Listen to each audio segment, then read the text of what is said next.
Bueno, muy buenos días. Hoy vamos a hablar del compromiso entre el bias o el sesgo y la varianza. Esto en inglés también recibe el nombre de trade-off entre bias y variance. Y esta palabra trade-off va a ser importante porque nos va a decir que estos dos términos están como compitiendo. Entonces, recordemos que previamente habíamos hablado de que cuando nosotros aprendemos, queremos hacer simultáneamente dos cosas. Queremos aproximar una función,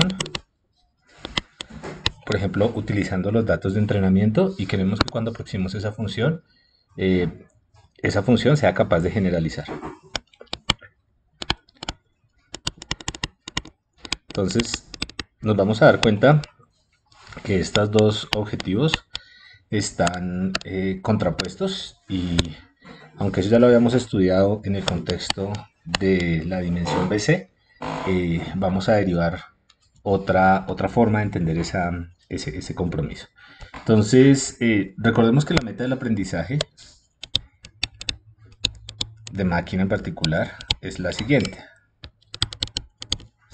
Nosotros queremos que cuando ajustemos una función en muestras no observadas tengamos un error pequeño. Ese error en muestras no observadas lo habíamos llamado el error de generalización. Entonces lo que queremos es un error de generalización EOUT pequeño. ¿Listo? Entonces que funcione bien la hipótesis que seleccionemos en muestras que no hayamos observado. Pero para que eso funcione bien, necesitamos dos cosas, ¿no? Necesitamos que en los datos que nos den tengamos una buena aproximación. Entonces necesitamos primero una buena aproximación en los datos que tenemos. Entonces aquí hay una cuestión que tiene que ver con la aproximación, pero al mismo tiempo necesitamos que esa aproximación sea buena, pero fuera de la muestra.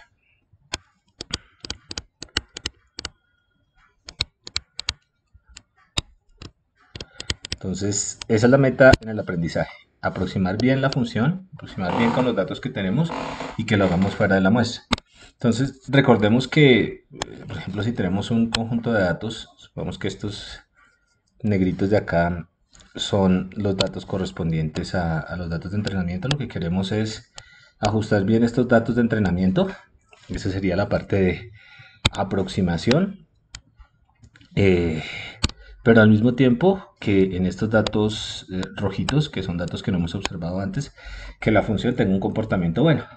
Entonces, el ajuste, la calidad del ajuste en la muestra que tenemos lo medimos a través de el error en la muestra y el error sobre todos los datos que potencialmente pueden llegar a nuestra máquina, lo veíamos a través de el error de generalización.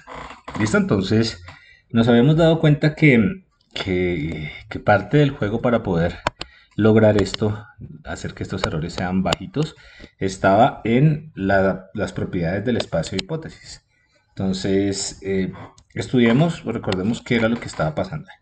Entonces, si tenemos un espacio de hipótesis mucho más complejo, complejo en el sentido de la dimensión BC, es decir, que tiene una dimensión BC alta. Si tiene una dimensión BC alta, intuitivamente las funciones que están ahí tienen un grados de libertad mucho más, o muchos más grados de libertad y muchas más explicaciones para nuestro fenómeno.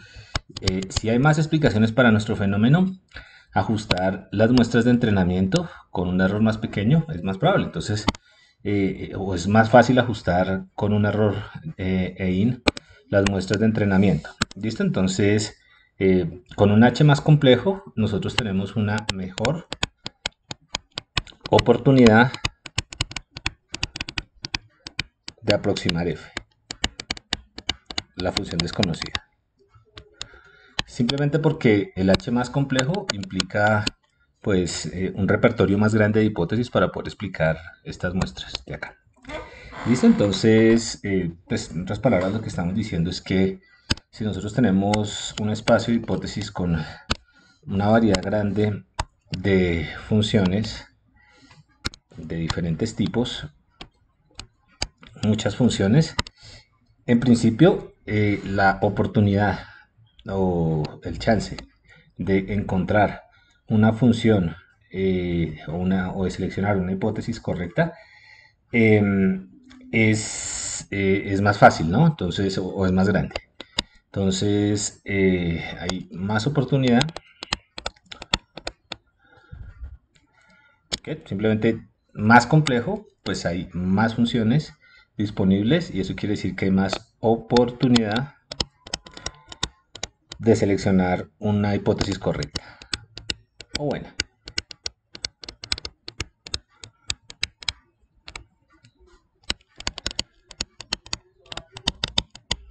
¿Listo?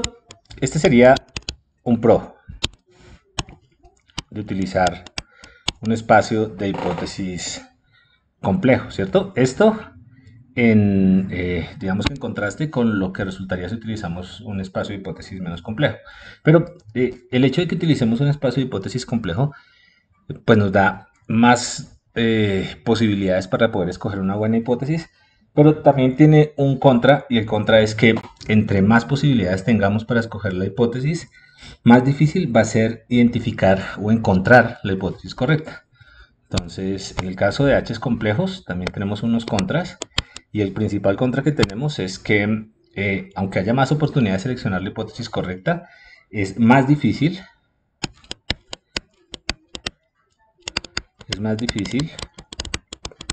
encontrar la hipótesis. Claro, porque hay más opciones.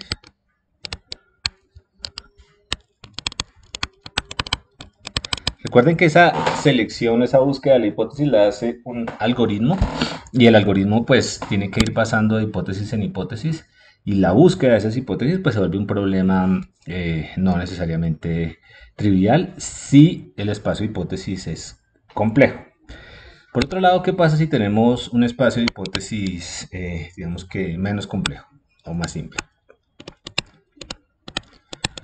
Listo, entonces en este caso pues pasa lo contrario, ¿no? En este caso sería más difícil identificar, perdón, hay una mejor oportunidad.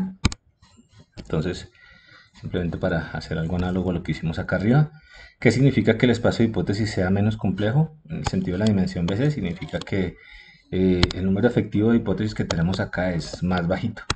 Al ser más bajito tenemos explicaciones más simples, estamos descartando explicaciones que posiblemente nos sobreajusten los datos y en ese sentido tendríamos una mejor oportunidad de generalizar fuera de la muestra. Entonces, al igual que en el caso anterior, tenemos unos pros y el pro principal es que hay una mejor oportunidad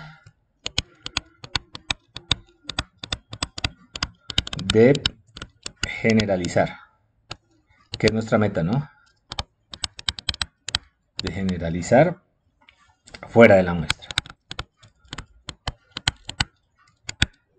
Simplemente porque hay estos espacios de hipótesis más bajita. Recuerden que entre más bajita, por ejemplo, sea la dimensión BC, el polinomio que acota la probabilidad de que podamos aprender es un polinomio que crece menos rápido, entonces eventualmente podríamos aprender. Sin embargo, como todo en la vida, esto también tiene unos contras. Y el contra principal es que hay menos oportunidades para obtener buenas aproximaciones, en contraste con H más complejos. Entonces el contra principal es que hay menos oportunidades de obtener una buena aproximación, para obtener una buena aproximación.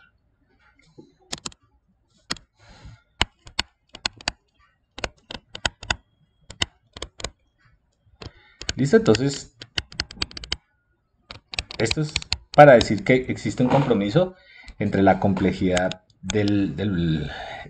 o existe un trade-off también para la complejidad del espacio de hipótesis. Este trade-off pues básicamente nos dice es lo siguiente: si tenemos H's muy complejos, vamos a tener dificultades seleccionando la mejor hipótesis. Sin embargo, es muy probable que tengamos la hipótesis correcta allá adentro del espacio de hipótesis.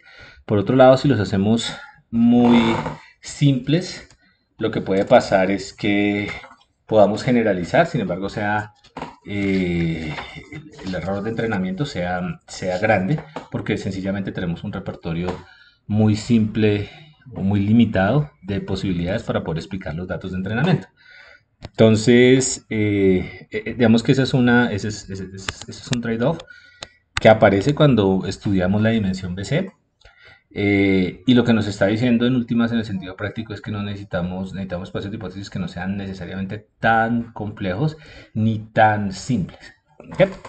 ¿Por qué? Porque la complejidad estaría relacionada con la capacidad que tengamos de minimizar estos errores, E out y E in. ¿Listo? Entonces, eh, para poder aterrizar un poco más esto de la discusión, pensar un poco más, podemos poner un ejemplito. Entonces, supongamos que la función objetivo está en el conjunto de hipótesis.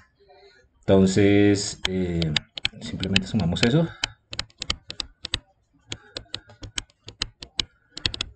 Supongamos que la función objetivo está en el conjunto de hipótesis.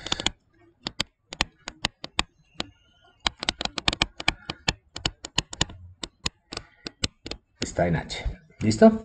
Entonces, recuerden que nosotros asumimos que la función objetivo existe, no necesariamente asumimos que la vamos a encontrar dentro de nuestro conjunto de hipótesis, entonces podemos asumir que la función objetivo está ahí. Somos muy de buenas, está ahí. ¿Listo? Entonces, de entre todas las funciones que tenemos una que es la correcta. ¿Ok? Entonces, según esto, este sería un muy buen escenario, pero recuerden que si hay muchas opciones de funciones o de explicaciones, para todas estas diferentes explicaciones, el algoritmo o alguien tiene que determinar cuál es la correcta. Entonces, el punto es que tiene la función, existe esa función dentro del espacio de hipótesis, pero hay que encontrarla. Entonces, el problema aquí es que bajo ese escenario la tiene la función h tiene a f, pero como siempre hay que encontrarla. Entonces está al frente de nosotros, pero tenemos que encontrarla. ¿Listo? ¿Cuál sería el otro ejemplo? Veamos en el mismo sentido. Podría ser una cuestión como esta, donde tenemos esta función de acá. El espacio de hipótesis solo tiene una función. Entonces, un espacio de hipótesis con una sola función y que esta función sea la función que estamos buscando sería como el escenario ideal, pero digamos que aquí pierde la gracia el uso de aprendizaje de máquina, porque si ya tenemos que esta es la función, pues simplemente la usamos. Entonces, este escenario sería como una lotería, un espacio de hipótesis con una sola hipótesis, un espacio de hipótesis con una sola hipótesis.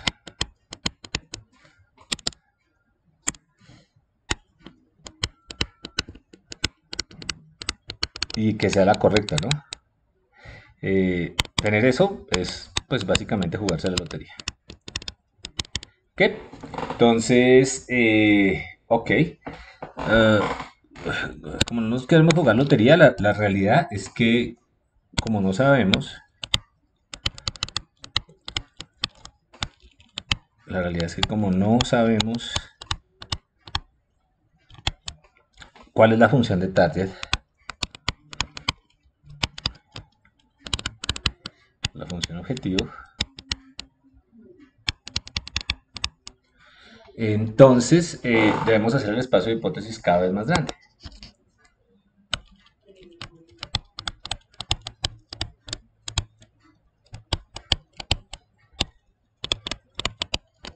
El espacio de hipótesis cada vez más grande, o el espacio de hipótesis más grande, para poder tratar de encontrar un espacio de hipótesis que nos dé un error en la muestra pequeña. Sin embargo, lo que nos damos cuenta aquí es que si tenemos un espacio de hipótesis con poquitas, después más y después muchísimas más, entre más hipótesis agreguemos a nuestro espacio de hipótesis aumentando la complejidad, más difícil es generalizar. Entonces, en este caso, el problema es que es difícil generalizar.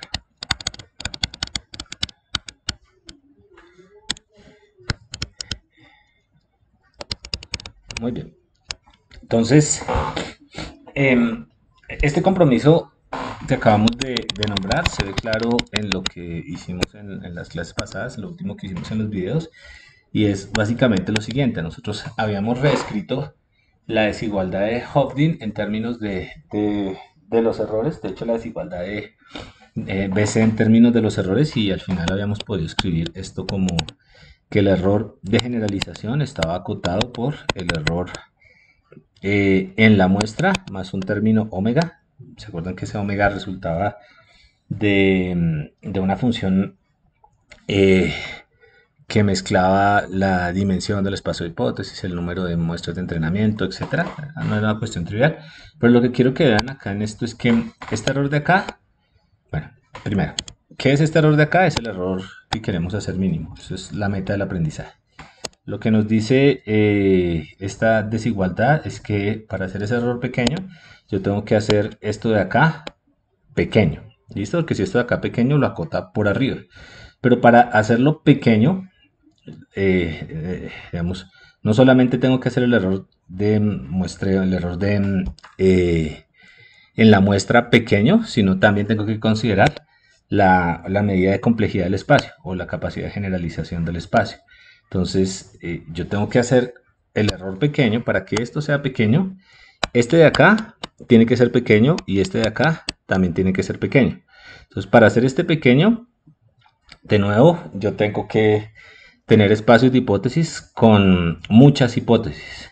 Eso implica tener una alta complejidad. Pero si tengo una alta complejidad, este término de acá se hace grande. Entonces, al hacerse grande, pues esta cota ya no sería tan buena como yo quiero. Por otro lado, si considero solamente este término de acá y lo hago pequeño, entonces tengo un espacio de hipótesis un espacio de hipótesis con una dimensión BC pequeña. Digamos, este término de acá está modelando la generalización. El problema con esto es que tengo pocas explicaciones y al tener pocas explicaciones no es tan probable que tenga errores bajitos. Entonces tengo por este lado algo que es bajito, pero en la selección de ese espacio de hipótesis hace que esto de acá no sea bajito al mismo tiempo, no puede ser más bajito al mismo tiempo. Entonces, si el verde es grande, el EIN se hace pequeño.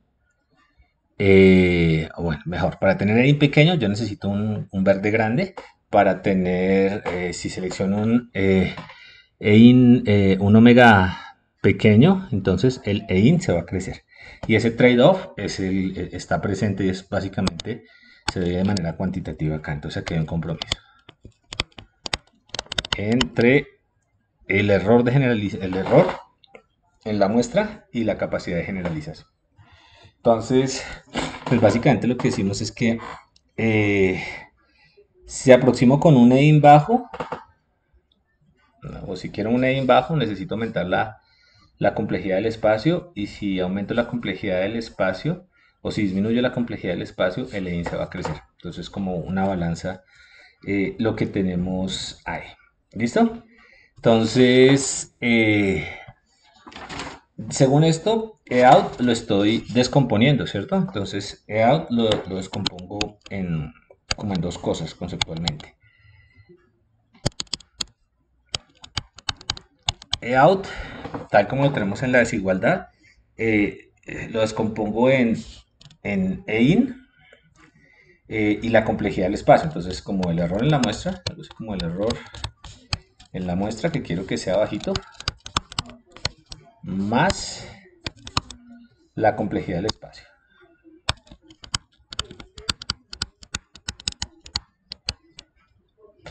Listo, entonces aquí tengo pues básicamente una interpretación en la cual me dice, bueno, si usted quiere hacer el layout bajito, puedes componer ese layout en dos términos. Lo que vamos a hacer con el compromiso sesgo varianza es algo parecido, pero vamos a descomponerlo de una manera diferente. Entonces, esta descomposición de acá, la que acabamos de escribir, es una descomposición que tiene sentido en términos del análisis que hacemos, que derivamos o que construimos para la dimensión BC. Sin embargo, no es la única interpretación que podemos hacer para nuestro EAR.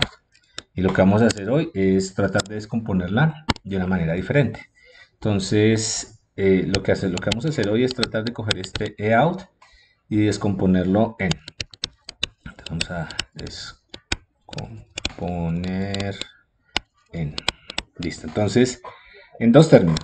El primer término va a ser que también h puede aproximar f. Entonces, ok. Que también h, el espacio de hipótesis, puede aproximar f. ¿Listo? Pero nótese que aquí en esta descomposición de acá, este e dependía de la muestra. No, lo que vamos a hacer en este caso, el caso del trade-off bias variance, es que lo vamos a poner aquí en mayúscula. Queremos responder esta pregunta, pero no en la muestra, sino en general. No en la muestra, sino en general.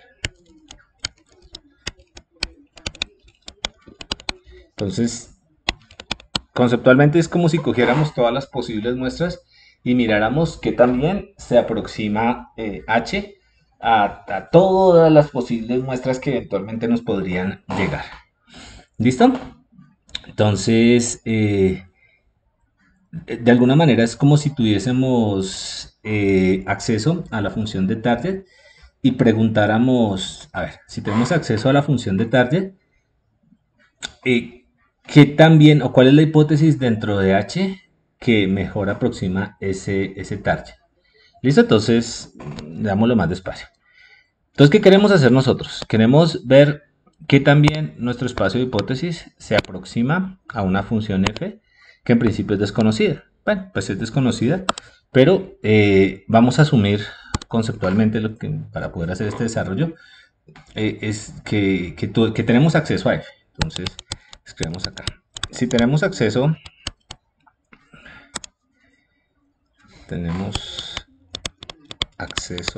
a f. Entonces, ¿qué pasa acá? Si tenemos acceso a f y nos preguntamos qué también se comporta en general h, entonces lo que podríamos hacer sería lo siguiente. Podríamos preguntarnos primero, ¿cuál hipótesis dentro de h describe la función f? Entonces, ¿cuál hipótesis dentro de h describe mejor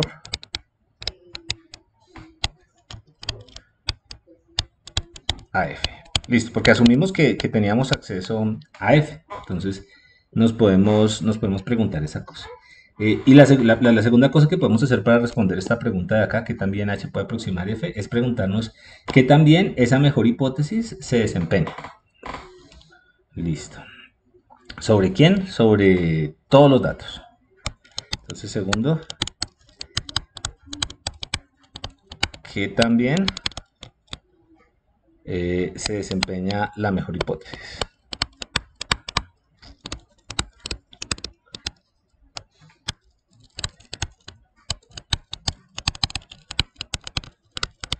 Vamos a darnos cuenta que el análisis que hacemos, por lo menos en ciertos contextos, nos va a permitir responder a esta pregunta sin necesidad de tener explícitamente a f. Solo vamos a asumir que lo conocemos, pero no lo vamos a necesitar explícitamente. ¿Listo? Entonces, de nuevo, recuerden que lo que vamos a hacer es descomponer el error de generalización en dos términos. El primer término responde a que también h puede aproximar f en general. Entonces acá nos falta algo que también se desempeña la mejor hipótesis, si lo quieren ustedes, en general.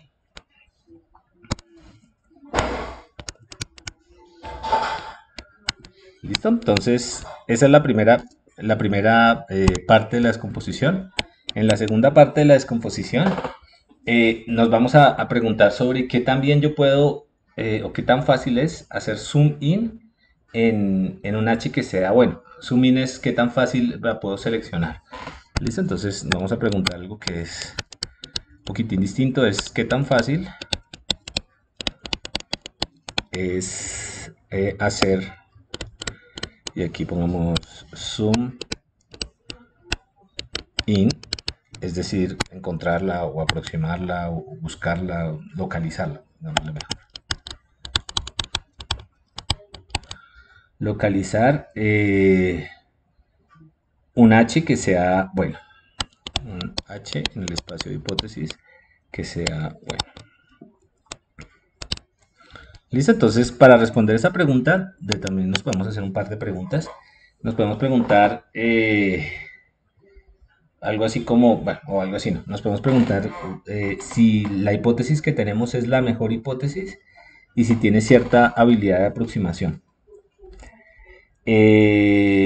Ok, y eso, venga a ver, escribámoslo. ¿Qué tan fácil es hacer zoom in en un H bueno? Entonces, para responder a eso, respecto a la dificultad de encontrarla, nos vamos a preguntar si eh, esta o esa hipótesis de acá, este H, es la mejor hipótesis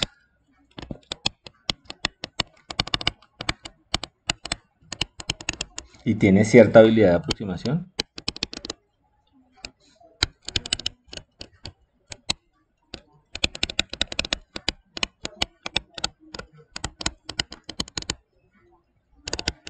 Y nos vamos a preguntar, vamos a ver, a ver,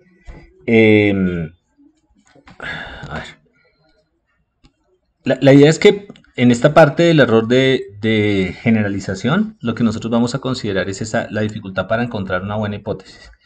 Entonces, lo que vamos a decir, lo que nos vamos a preguntar es, bueno, si yo tengo una hipótesis, esa hipótesis puede aproximar, pero recuerden que esas hipótesis las seleccionamos en términos de una muestra.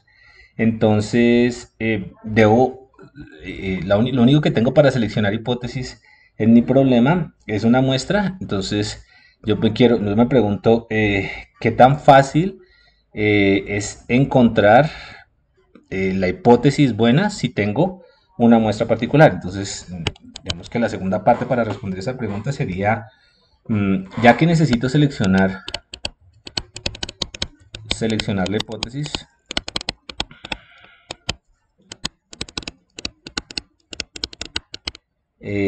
debo considerar el hecho de que utilizo muestras para seleccionarla.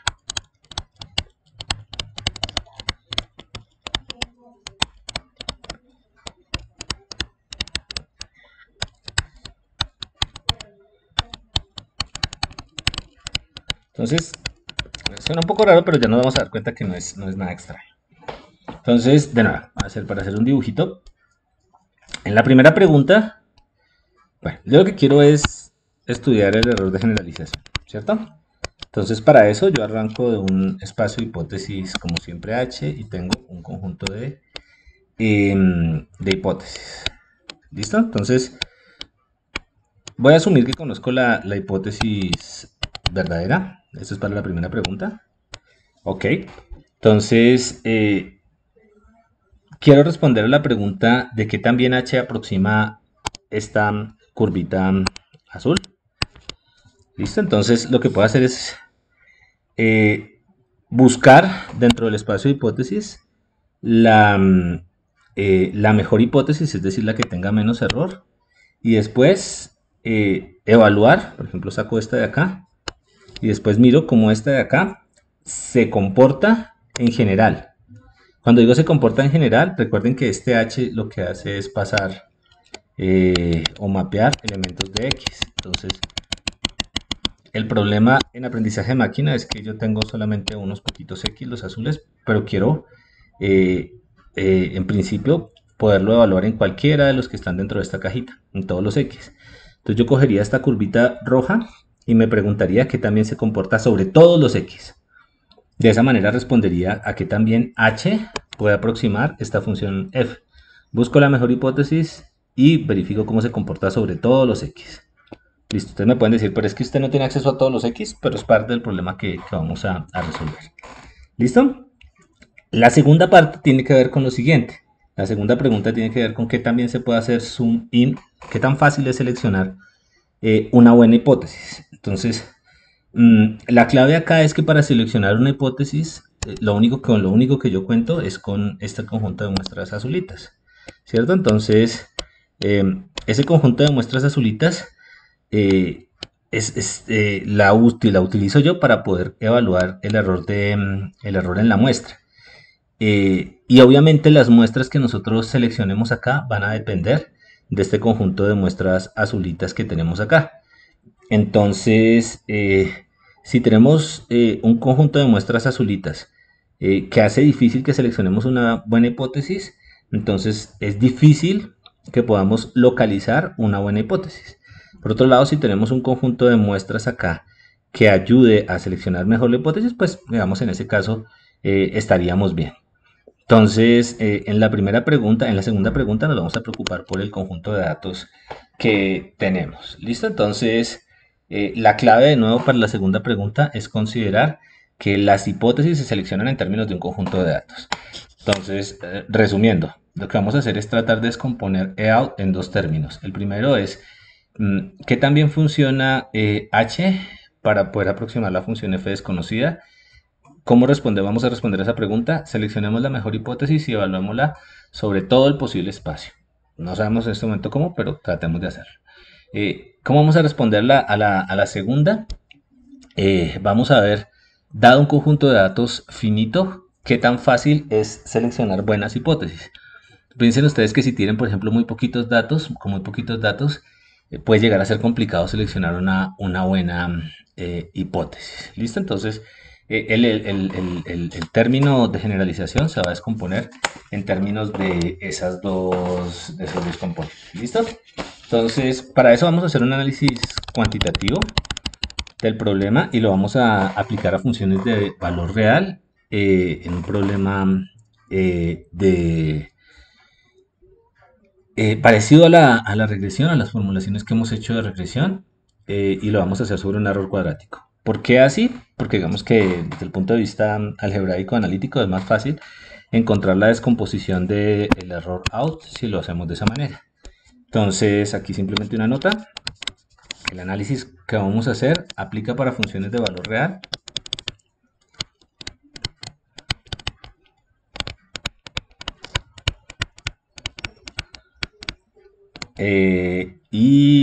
Utiliza el error cuadrático.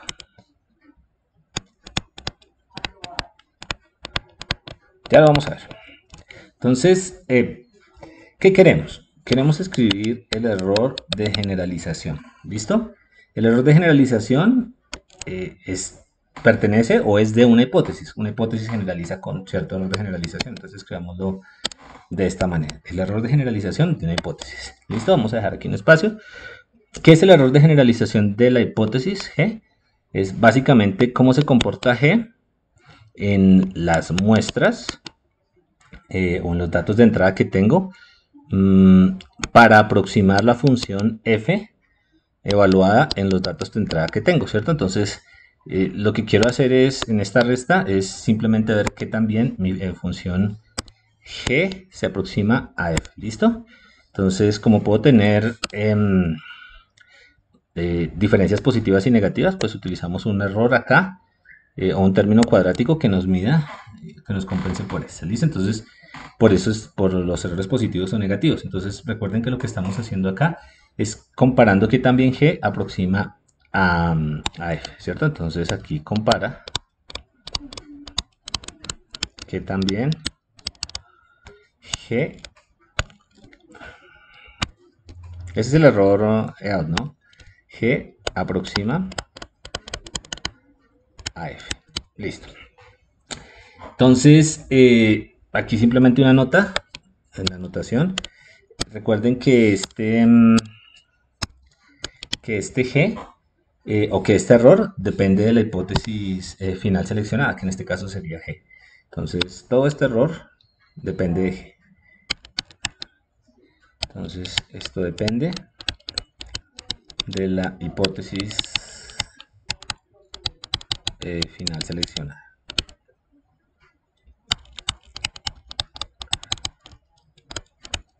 Listo, pero recordemos que en aprendizaje de máquina la hipótesis la seleccionamos utilizando un conjunto de datos. Entonces, a su vez, la hipótesis seleccionada depende de varias cosas, ¿no? Del algoritmo de aprendizaje, obviamente del espacio de hipótesis, pero en particular depende críticamente del conjunto de datos que tengamos.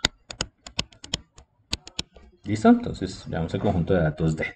Depende de el dataset disponible.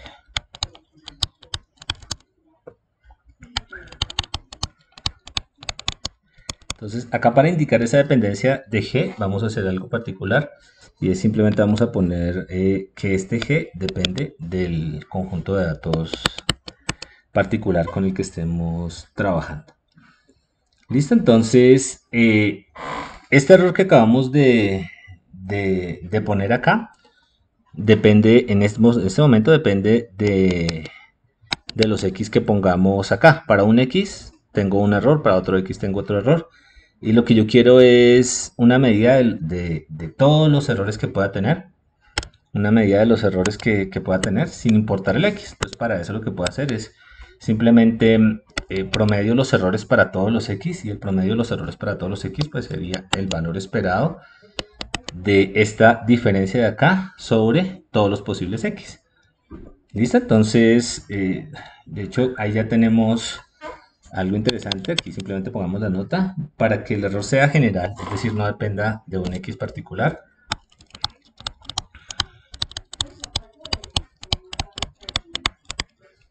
Para que el error sea general, hay que promediar los errores en cada uno de los X, ¿no?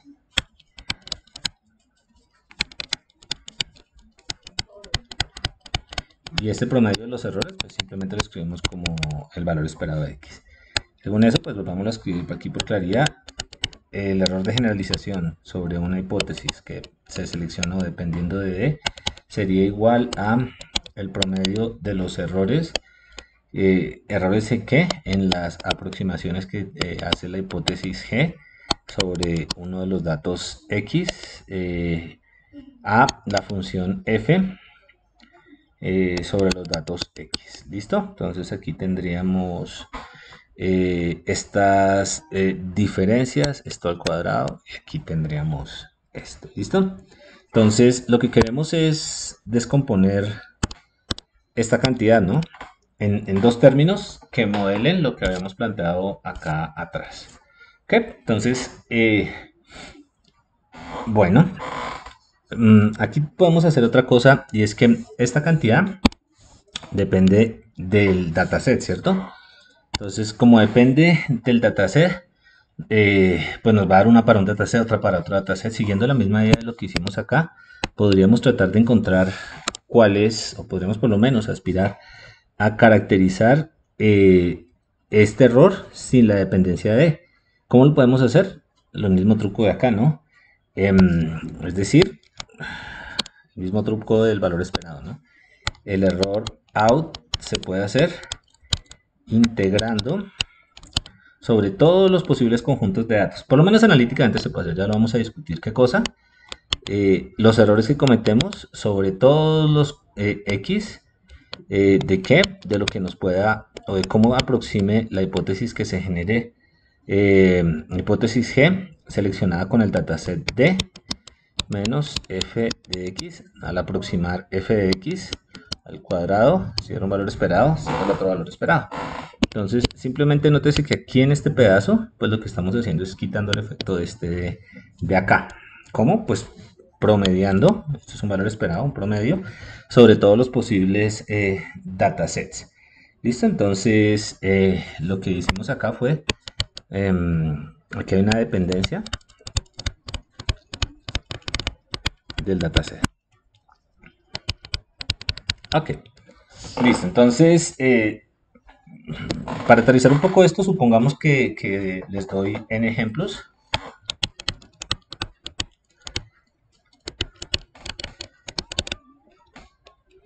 Que tenemos n ejemplos.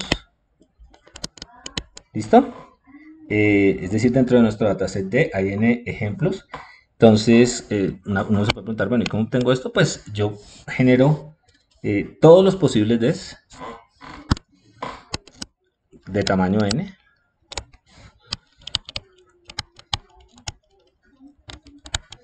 Muchos conjuntos de datos de tamaño n. Entonces saco conjuntos de datos y para cada uno de estos, pues miro cómo esa hipótesis G generaliza y después pues miro este error básicamente y después promedio todos esos errores sobre todos los posibles Ds. Ok. Am, Esto es una aproximación, ¿no? Esto es, digamos que tratamiento analítico. ¿Por qué? Porque en la práctica, en la vida real, nosotros no vamos a poder tener todos los conjuntos de datos. De hecho, si tuviéramos todos los posibles conjuntos de datos, ahí están todos los datos, simplemente entrenamos la máquina y los sacamos. Pero para lograr la descomposición que estamos buscando, el error de generalización, necesitamos asumir eso. Entonces aquí simplemente una notica. En la vida real, solo se tiene un dataset.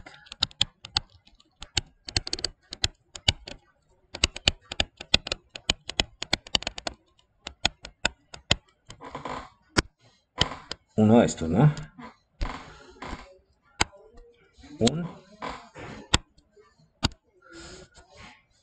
Un dataset. ¿Listo? Solo un conjunto de datos. Pero recuerden que nuestra meta es analizar el comportamiento en general. Eso fue lo que pedimos acá cuando en nuestra lista de deseos. Comportamiento en general. Simplemente acá. Pero queremos analizar el comportamiento en general.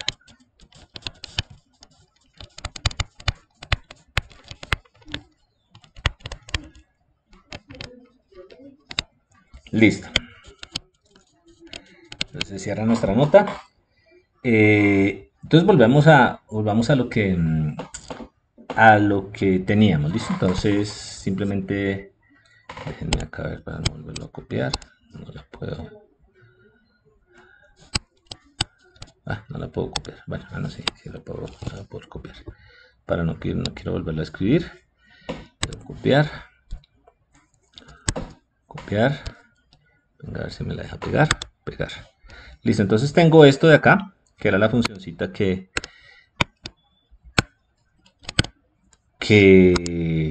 acabamos de modelar, de construir.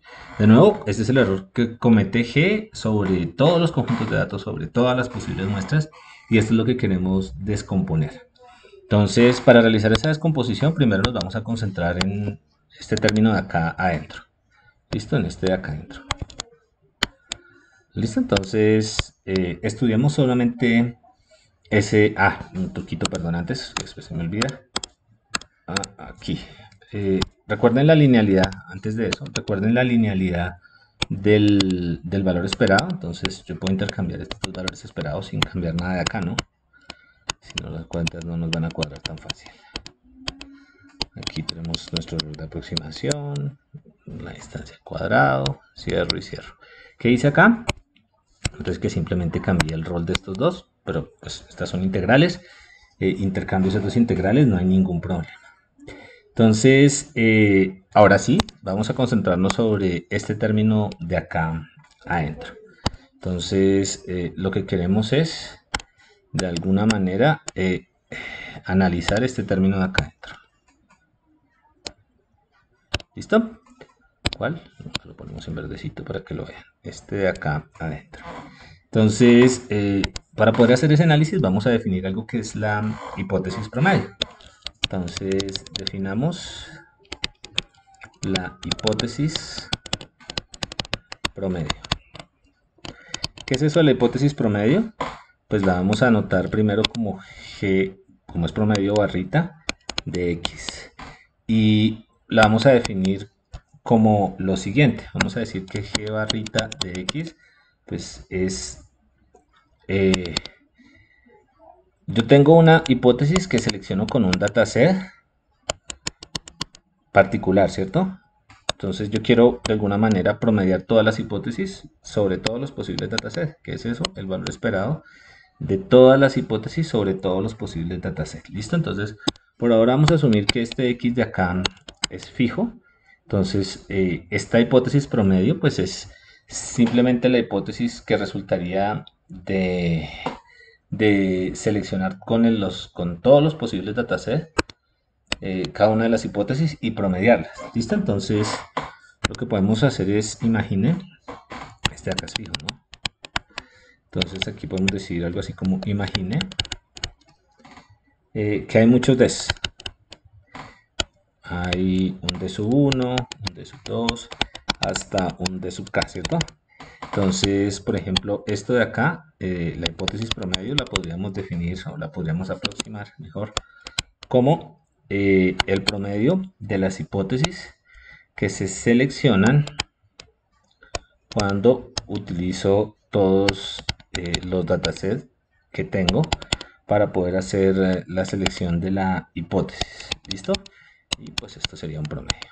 Entonces, no es más nada que un promedio, ¿no? Es la hipótesis promedio. No necesariamente la hipótesis promedio va a estar dentro de nuestro espacio de hipótesis, pero pues la podemos definir. ¿Listo? Entonces vamos a ver para qué la necesitamos.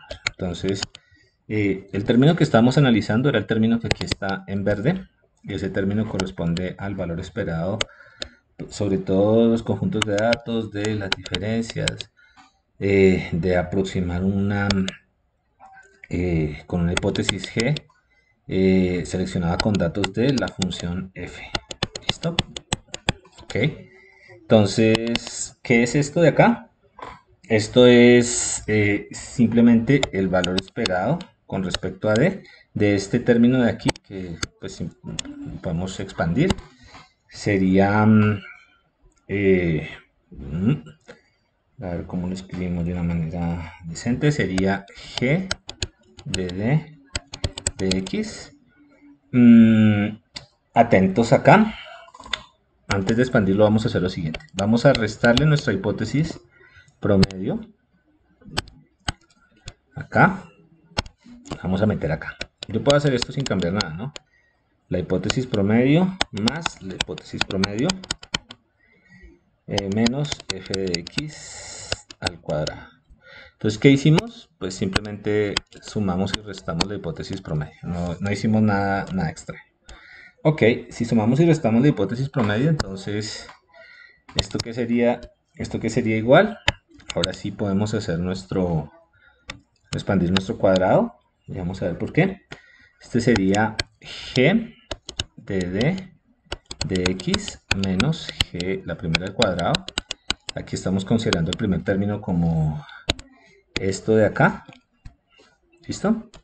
Entonces, este primer término aparecería al cuadrado más el segundo término, que es este de acá, que aparecería al cuadrado también, ¿cierto? Escribámoslo. G gorro, la hipótesis promedio menos f de x al cuadrado. ¿Listo? Más, y escribamos esto despacio, dos veces g de d x menos g de x, ok, por g prima de x menos f de x. ¿Listo? Ok. Muy bien. Entonces, atentos acá. Ya expandimos. Aquí simplemente el truco fue sumar y restar. Expandimos. Ahora el valor esperado es lineal, ¿cierto? Entonces puede entrar a operar sobre cada uno de los términos que están acá dentro, sobre cada uno de los términos de la suma. Entonces yo tendría un valor esperado de g de d x menos g gorrito, hipótesis promedio, al cuadrado, más el valor esperado con respecto a d de g barra de x menos f de x al cuadrado, ¿cierto? Y atentos acá, ¿no? Porque tendríamos el valor esperado con respecto a d de todo esto de acá, ¿cierto? Entonces, miren que el valor esperado respecto a g de d de x, este valor esperado entra por acá, tendríamos el valor esperado de g de d de x Todo esto de acá, ya lo hacemos despacio, más el valor esperado con respecto a D de 2 por G de X menos G barra de X. Cierra acá. Muy bien. Y por G gorro de X menos F de X. Cierra acá. Entonces primero observemos que este 2 lo podemos sacar, ¿cierto? Del valor esperado. Y miren que este término de acá no depende de D. Listo, y como no depende de D, pues también lo puedo sacar del valor esperado, ¿cierto? Pero lo clave es esto. Cuando nosotros hacemos... Venga, lo dejamos acá. Acá. Listo. Ese término de ahí, pues por ahora lo voy a marcar, pero asumamos que lo sacamos del valor esperado. Y nos quedaría esto de acá. Si nosotros, pues nos quedaría 2, escribámoslo, solo para el término, solo para este término de acá, tercer término de la expansión, nos quedaría 2 por G gorro de X menos F de X por el valor esperado con respecto a D. ¿De quién? De G super D de X menos G gorro de X. ¿Qué es esto de acá? Esto de acá sería el valor esperado de este término de acá, que por definición habíamos dicho que era G gorro de X, ¿cierto? Entonces, ¿qué nos quedaría acá? G gorro de X menos G gorro de X. Todo esto es G gorro de X menos G gorro de X. Eso quiere decir que este término de acá se hace 0 y todo esto se hace 0. Entonces los términos cruzados se hacen 0 y este término de acá se hace 0. Y ese es realmente todo el truco. ¿Por qué? Porque si el término cruzado se hace 0, entonces yo podría escribir el término de adentro que era... ya les digo que era valor esperado con respecto a D de G de D X menos F de X al cuadrado. Lo podría escribir sin los términos cruzados. Ah, ¿cómo así sin los términos cruzados? Claro, usted simplemente tendría que esto de acá sería igual al valor esperado con respecto a D de G de D X menos G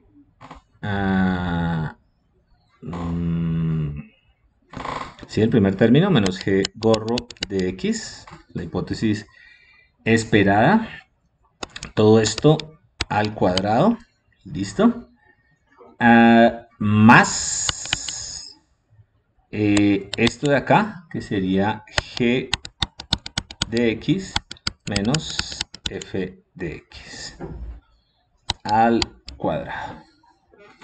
¿Listo? Entonces, atentos acá porque lo tenemos. ¿Qué es este primer término? Primero tal vez el segundo. ¿Cuál es el segundo término? ¿Aquí qué tengo? Tengo la función de tarde. Y aquí tengo el comportamiento promedio de mi espacio, de las hipótesis en mi espacio. ¿Listo? Entonces, ¿qué me está diciendo esto? Si este término de acá es grande, esto quiere decir que las hipótesis que yo tengo en promedio no se aproximan muy bien a el F al que yo debería, al que yo estoy aspirando a caracterizar. ¿Listo? Entonces, desde esa perspectiva, yo no puedo aproximarme al F, si eso es grande, si es pequeño, quiere decir que yo me aproximo muy bien al F. Este G gorrito nos estaría dando la idea de cuál es el comportamiento en general de las hipótesis dentro del espacio de hipótesis. Entonces aquí nos está diciendo que nos estamos acercando mucho, nos estamos acercando muy poco. Por eso esto lo vamos a poner el nombre de bias o sesgo. Estamos sesgando. Si hay muchos sesgos porque estamos muy lejos. Mientras que miren este término de acá.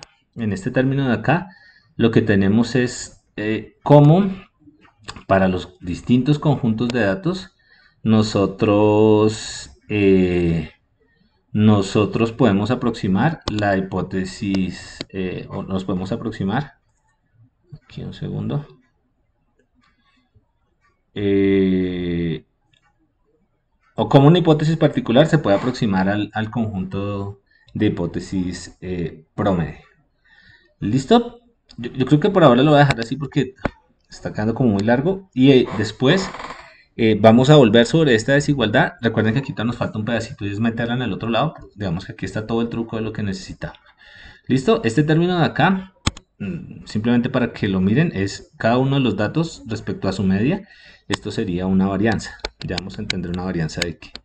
Entonces, aquí con esto tendríamos la descomposición entre del error, todavía nos falta un pedacito, en términos de la varianza y el sesgo. La varianza nos dice qué tan difícil es con un conjunto de datos seleccionar una buena hipótesis. El bias o el sesgo nos dice qué tan bien nuestro espacio de hipótesis aproxima a una función f desconocida. Bueno, muchísimas gracias.